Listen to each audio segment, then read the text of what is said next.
What is up, my friends? Welcome back to Where's the Handbook, your not so professional guide on how to handle life's unexpected twists. I'm your host, Elizabeth Johnson, and happy holidays, y'all. I have absolutely nothing festive planned for this episode, but I cannot believe it's already December 2020. This is so weird. I'm not really celebrating the holidays this year just because life has been so crazy and wild, but that's besides the point. I have so much to share today. I'm so excited. And you guys, this week has been so crazy after launching episodes 1 and 2. I honestly thought that this would get easier in recording and stuff, but especially because episodes 1 and 2 were just very fundamental and timeline oriented, and I knew the series of events and how the episode was going to flow.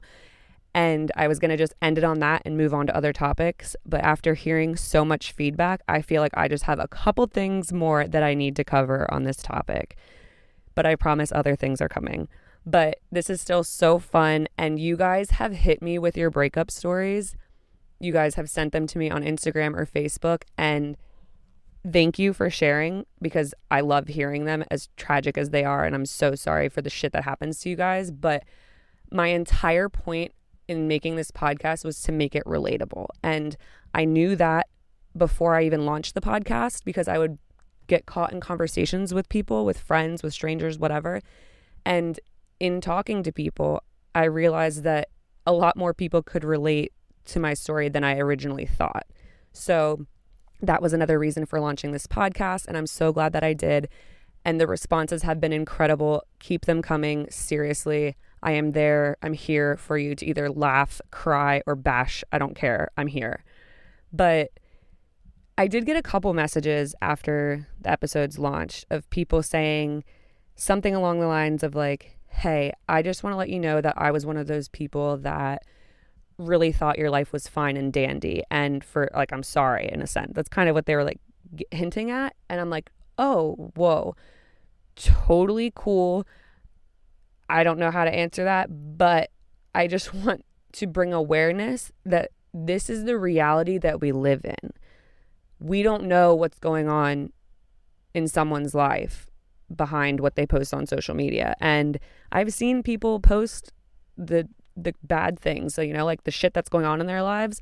And of course, there's a ton of people that reach out and support, but there's also a ton of people that shit on those people. I've heard it. I've seen it. It's just like, it's so toxic. And if you're sitting there comparing yourself to others, just know that that shit is so toxic and it is soul sucking, and just do yourself a favor and stop, because it sucks.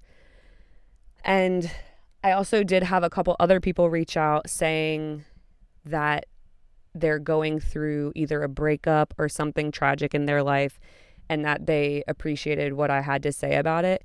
And to those people, if you are one of those people, I just want to say, I promise you it gets better. Keep going. Take it day by day. There are better days ahead. And yes, sometimes life really fucking sucks. And that is totally okay. Because I mentioned this in my intro that I was going to tackle the issue of toxic positivity. And this is going to be most likely a reoccurring theme throughout this podcast. But there is nothing worse than sharing or telling somebody your story or what's going on in your life. For me, as an example, telling somebody about my breakup and them answering by saying like, well, it could be worse. Like, no shit, Sherlock. Obviously, I know that my problems are minuscule to others or other shit going on in the world. No duh. But that doesn't mean that I'm not having a shitty day right now. So fuck off, because absolutely be positive. Find something in you to hang on to and be positive about. For me, I remained positive through my trauma by knowing and understanding that those better days were coming, that this feeling wouldn't last forever. But that didn't mean that I had really shitty days. I remember I had this spell where I didn't leave my bed for 2, maybe 3 days, other than to pee and get water or wine. Like, I did not eat. I just had my boxed wine and I watched depressing movies, listened to depressing music, and slept. And for somebody to just say, it's okay, bud, hang in there, it could be worse, don't be so negative, like, ooh, so frustrating. And it makes you never want to open up ever again. You're like, okay, I'll just go fuck myself. Like, and it's okay to have bad days. It is okay to have lazy days, especially in Hawaii. It was hard for me because you look outside and the weather is just so beautiful that you feel guilty for not going outside and being active or getting in the water or, anything. And that was really hard for me during my trauma and my bad days, because I would look outside and just be like, I have to go do something. And it's okay. It's okay. You're allowed to have shitty days. You're allowed to. But the toxic positivity is totally a thing. And I don't feel like it's being talked about enough. I could have an entire episode about toxic positivity. Maybe I will. But I just wanted to hint on that because it's something that I did mention in my intro, and it is extremely important. So you guys heard my breakup story. It's so crazy because I don't open up easily about feelings, like hard pass, no thank you, next. And now you guys know a lot. And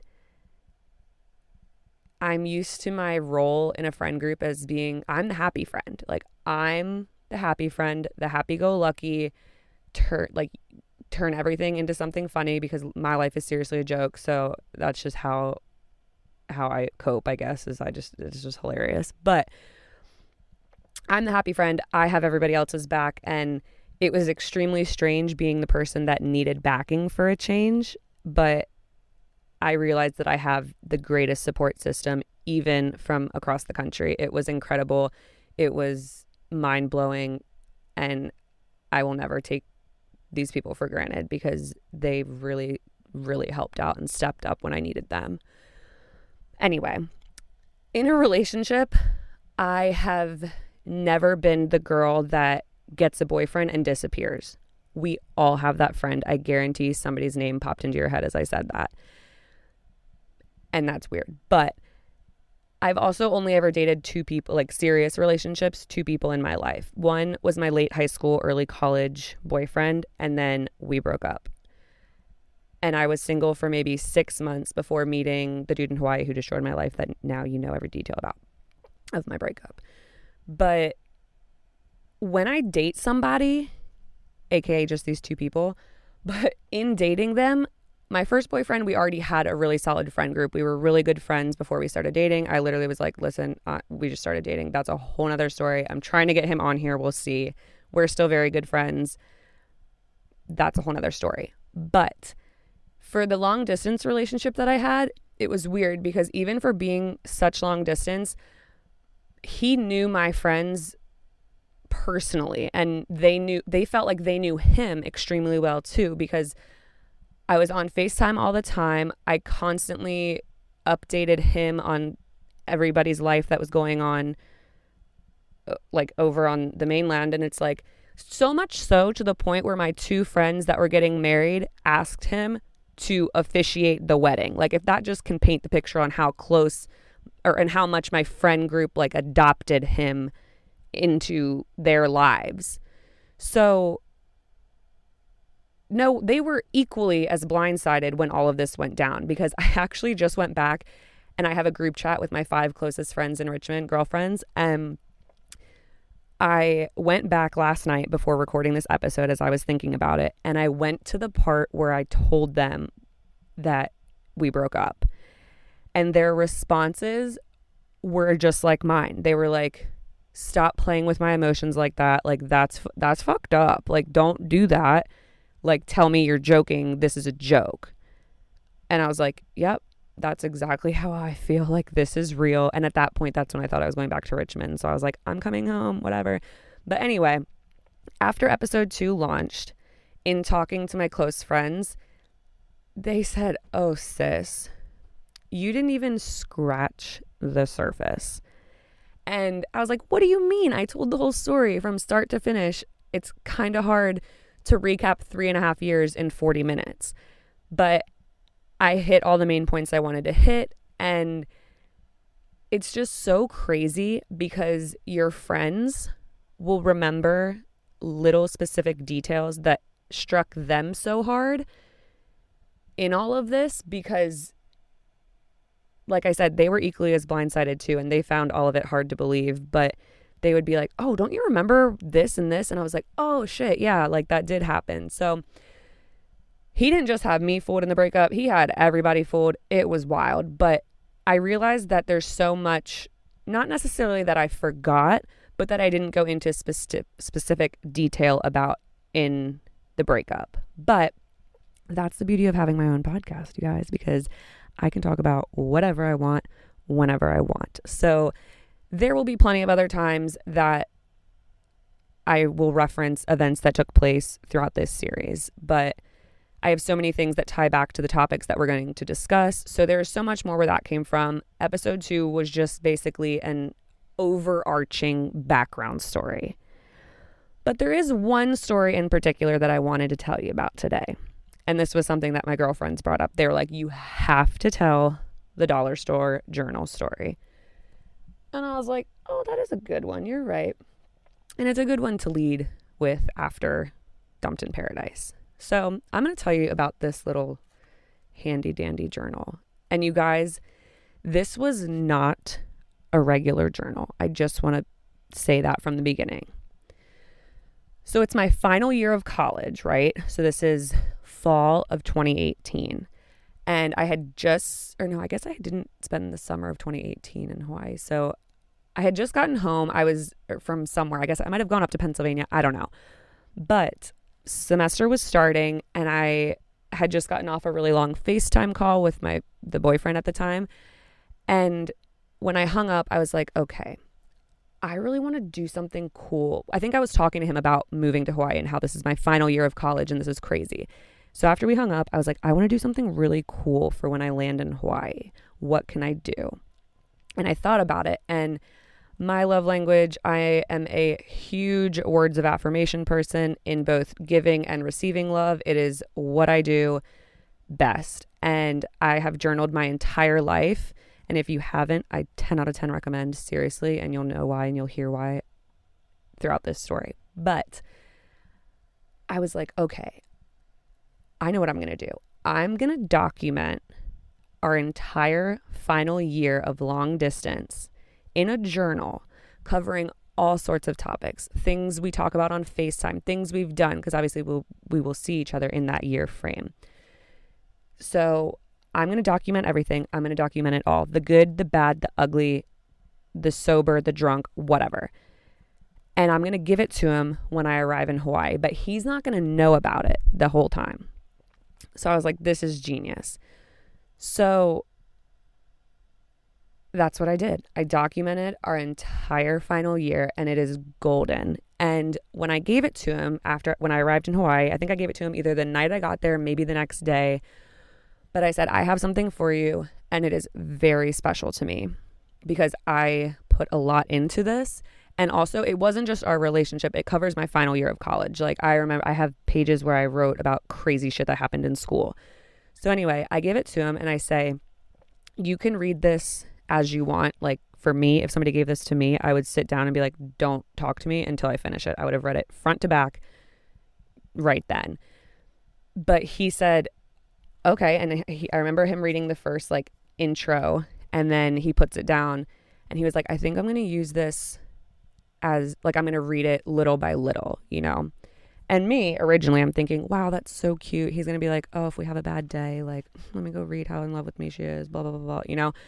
Well, now looking back, it's probably like, oh, I'm about to dump this girl, so I shouldn't read all this because it'll just make me feel guilty. I don't know, whatever. But anyway, so that's what he decides. He'll read it as he wants. So then, boom, we break up. And I'm like, oh, hell no, you do not get to keep this part of me. Hell no, I need it back. And he went on a business trip right after we broke up, just for the weekend or something. Or like, I don't know, whatever. And so when he was gone, I was like, I need this journal back. So I went into his room, and it originally, when we were together, was on the, what do you call it? Oh, dresser, sitting on the dresser. So I went exactly to that spot, and it wasn't there. And I was like, what? I was like, I swear to God, if this dude either threw it out, destroyed it, or burned it, I'm going to flip, because some of my best writing is in this thing, you guys. And I was like, oh shit. So I didn't text him about it at first. And then he gets back from his trip, and then he goes to work. And so that the next day after he gets home, I wake up and I'm like, I still need this journal. So I go into his room again, and his suitcase was right there. And I opened his suitcase, and you know when you open the lid and then there's like that pouch, that zipper pouch for whatever's supposed to go there. Boom, there's my journal. I'm like, well, that's really interesting.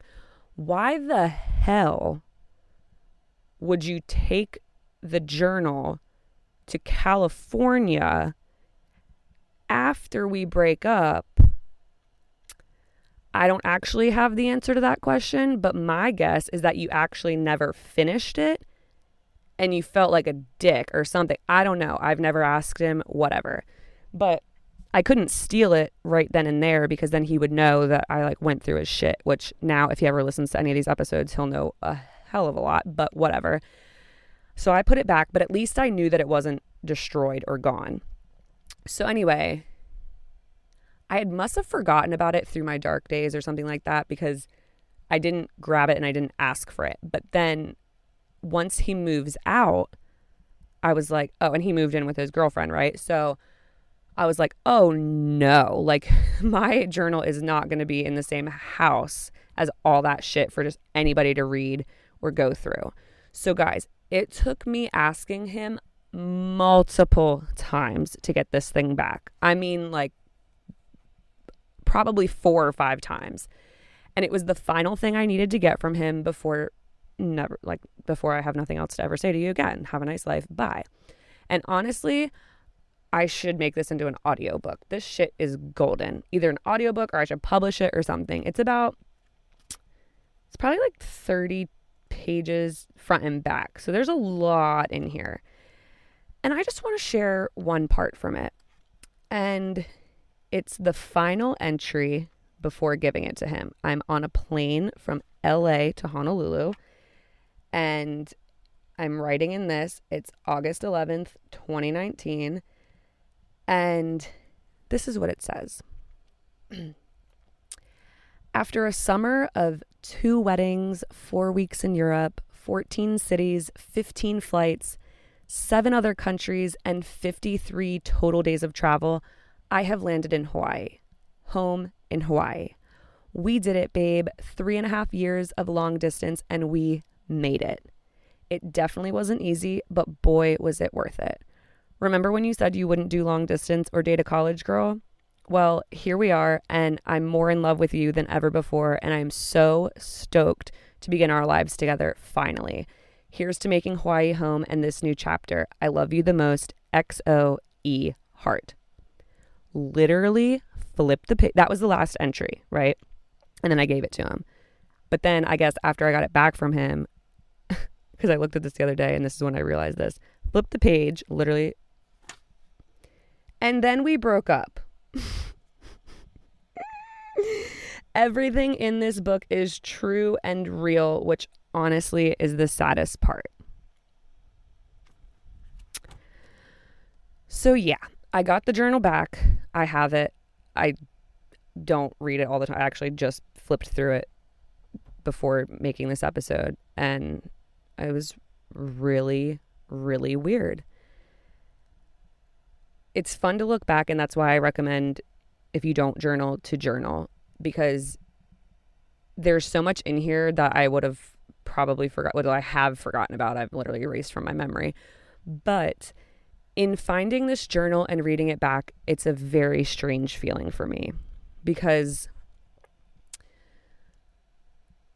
I wrote this journal for the person that I thought he was. And the person that this right here, this book was intended for, no longer exists in my mind. Because yes, people break up. Sometimes things don't work out, and that is fine. But when you say that you still love someone, but are no longer in love with them, which again is completely fine. That's life. That happens. Shit happens. But in that instance, or in that case, there is a way to go about ending the relationship when you claim that you truly care about this person. So who I wrote this for, I didn't think was capable of pulling this kind of shit. And I think that is one of the reasons why it was so blindsiding, because I never thought that he, of all people, would have done, like, the person I knew would have done me right, not done me dirty. I expected more from him, but that is life, I guess. People really surprise you. So I needed to just really get that out there and say that. But I am aware of everything that I wrote in here. I am aware that I wrote it, and I know how in love I was. But it really, truly feels like it was another life. But in that, also when I read it, it gives me hope, because for so long I was that person that once I got dumped, I'm like, oh, fuck men, fuck love, team single forever, never trusting anybody ever again. Ooh, like, you know. And now that I have healed and I have the mindset that I have now, I realize that now I just have a love to look forward to in the future, because I'm finally okay. And I understand that I am capable of feeling real feelings again. Not that I'm necessarily looking, because I'm definitely not. And not that anybody's really doing it for me anyway. But I'm learning who I am in this new reality, because because 9 months ago, you guys, I had no idea who I was. I was so lost and so hurt. And ultimately, things do happen for a reason. I am a firm believer in that. And I thank God that I did not get what I thought I deserved. Because if I thought I was in love then, who knows what's to come? So, yeah, I learned a lot through this heartbreak. But most importantly, in reflecting and thinking about this episode and what I wanted to talk about, I think it is extremely important to not lose yourself in your partner. And for me and my relationship, we did long distance for so long, and we were both extremely independent. I had my own routine. I had school. I had work. I had my fun. I had my friends. I had my network. I was building my network. I was making more relationships. And I think where I messed up is that when I moved, I relied on him too much, because everything was so new, and I just packed up everything and left the East Coast for him. And I think that's why it rocked me as hard as it did, because I just felt abandoned and wronged, because I put all of my eggs in one basket and it slapped me across the face in the end. But enough of that sappy shit. I just wanted to touch on those things. But here we go. So what happens to me post-breakup after all the bullshit? How did I overcome this? How did I get out of the darkest 5 days of my life? Or not days, the darkest 5 months that it was. I wish it was only 5 days. God, that would have been so much better. So how did I do it? Well, at the end of episode 2, or at some point in episode 2, I mentioned how 2019 just sucked. And I mentioned, something along the lines of like, all right, 2019, it's the end of the year.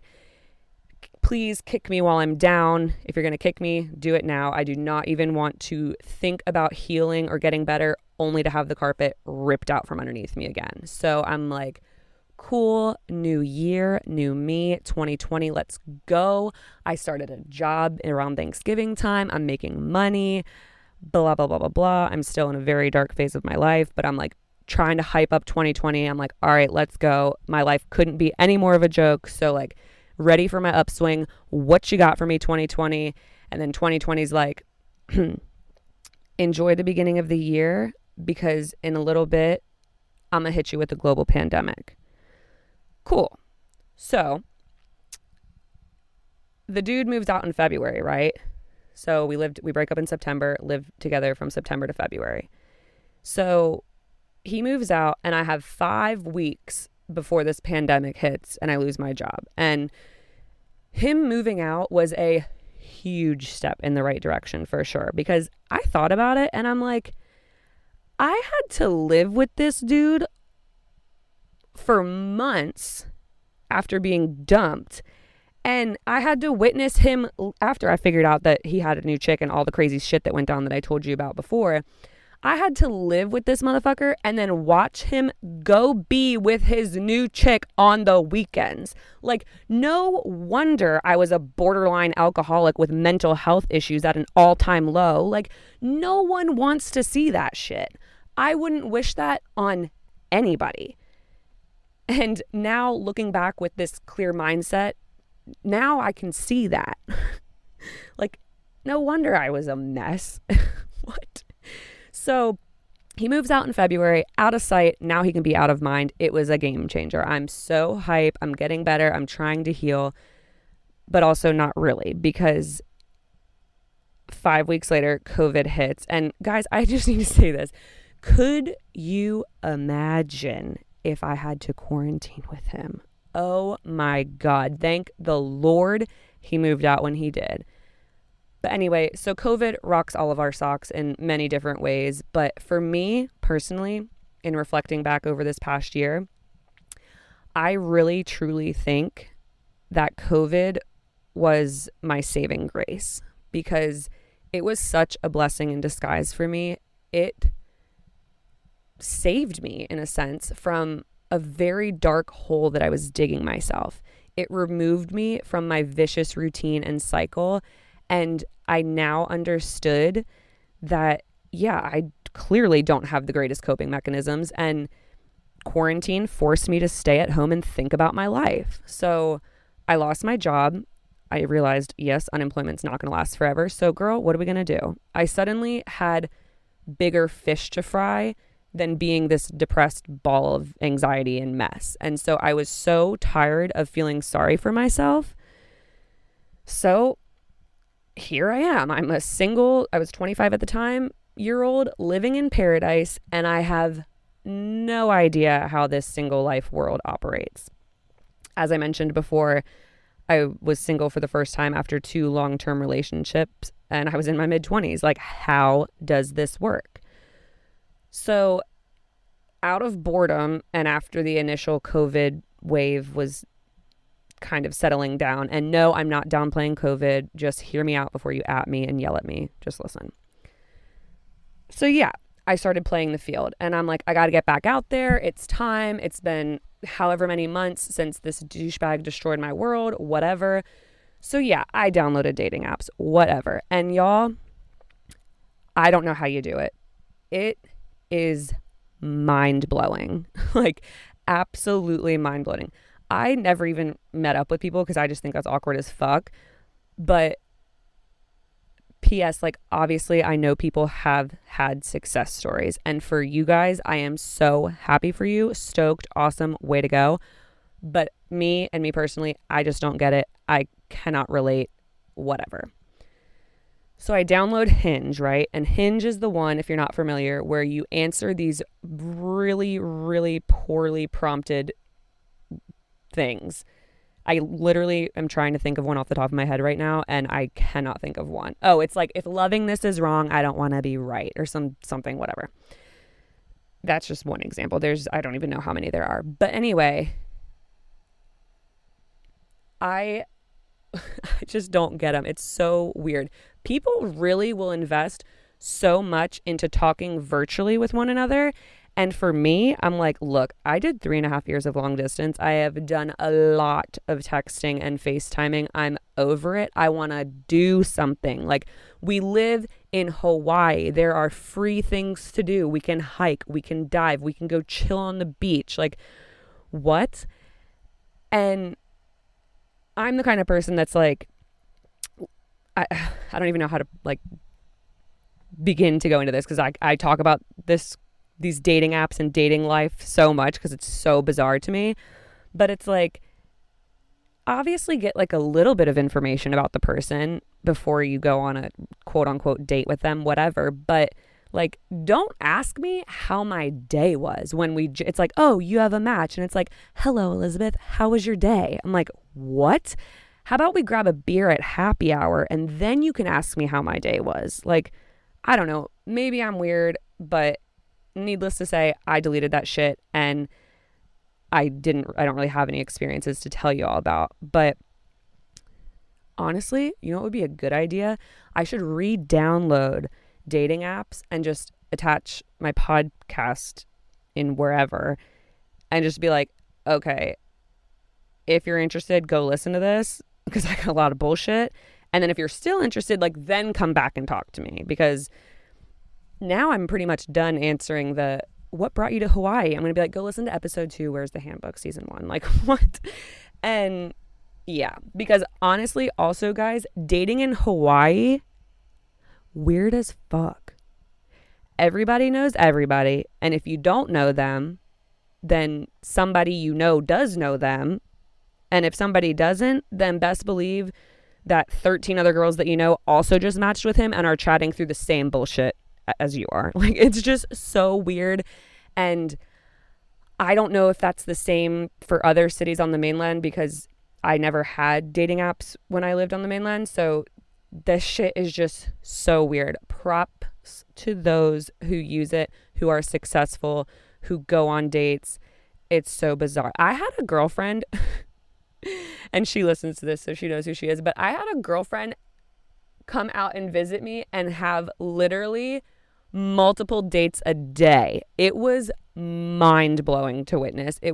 I was so proud. You go, girl. But me, no, absolutely not. I decided that I'm going to do things my own way. And you guys, I have a pretty good method. Let me tell you about it. I am a huge fan of sliding into the DMs, y'all, because I just love shooting my shot. And I think it's hilarious because it's such a controversial issue. Like, oh my God, like, people always joke about sliding into DMs and stuff like that. And I think that's why I do it, just because I find it so funny.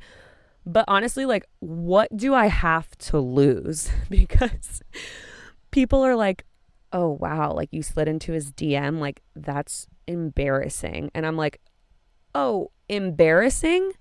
Try answering the question, why did you move to Hawaii? That's embarrassing. Like, oh, I moved 4,750 miles for a dude who lied to my face for months and then left me in the dust. Like, no, that's embarrassing. Me hitting on somebody in the DM is not. And maybe that's just me, or maybe I have no shame. I don't know. But I will slide into people that I've already met. I will slide into random strangers' DMs, and I'll slide into people's DMs who there's no chance in hell they'll ever answer me, let alone see my message, let alone consider me. So much so that I slid into Justin Verlander's brother's DM one time. Long story, actually not really. I was just down a really weird rabbit hole on Instagram that we get into. We all know how that goes. But yeah, obviously he's never going to see it, look at it, read it, whatever. But it's fun. I shoot my shot. What do I have to lose? You never know. But I will tell you this.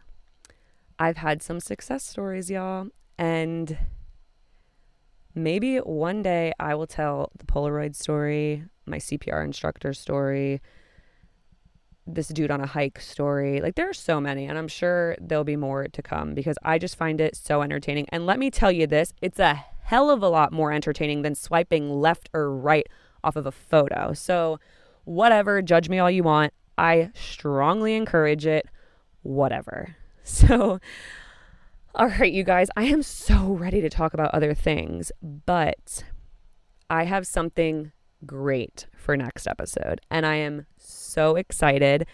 I know we're talking a lot about dating and bullshit and breakups, and I promised you guys that this was not going to be a relationship podcast and that it was going to lead to so much more, and just hang in with me because it is coming. I'm about to record some wild episodes during Christmas break and next week. And my New Year podcast, you will not want to miss, I promise. And for next week, if one person knows this part of my life best, it is my old roommate in Richmond and very dear friend, Barney. And she is coming on to help me wrap up this shit show saga.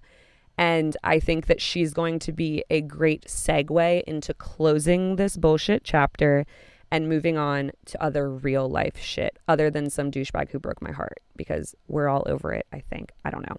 But just to preface next week's episode, and for my friends who know this part of me, y'all, they're going to be triggered, because when I was dating my ex, I would say to my friends, and to him, he absolutely knew these things because I would joke about it all the time. I would say, if he ever breaks my heart, this is what I'm going to do. Because obviously I was joking, because I never truly thought that it would happen. Duh. But a couple of the things that I mentioned is, boom, I'm a huge Bachelor fan. Best reality TV there is. So I would always say, and he would watch it with me, so I would always say, if you ever break my heart, I'm applying for The Bachelor or a reality TV show. And guys, I have a hilarious story for that, because I did it with another reality TV show. But I'm still banking on The Bachelor, especially after last week's episode. Yeah. But anyway, I said, if you ever break my heart, I'm going to explore this dating app world that everyone's talking about. Well, y'all know my thoughts on that. And then also, if you ever break my heart, I'm going to explore any avenue that comes my way, because I've been with some boys and I'm ready to just widen my horizon and whatever. So I've got a lot in store for you guys, and I cannot wait for you to meet Barney. This is going to be so good. I am so freaking stoked. And thank you guys so much for tuning in. Please slide into my DMs with your stories. If you shoot your shot, if you have wild dating app date stories, if you have crazy pickup lines, or if you still have breakup stories for me, seriously, I love reading every single one of them. As always, stay tuned and be sure to rate, comment, and review. Hit that subscribe button. You will be notified when episodes drop. Follow me on Instagram at Where's the Handbook, and on Twitter, podcasting WTH.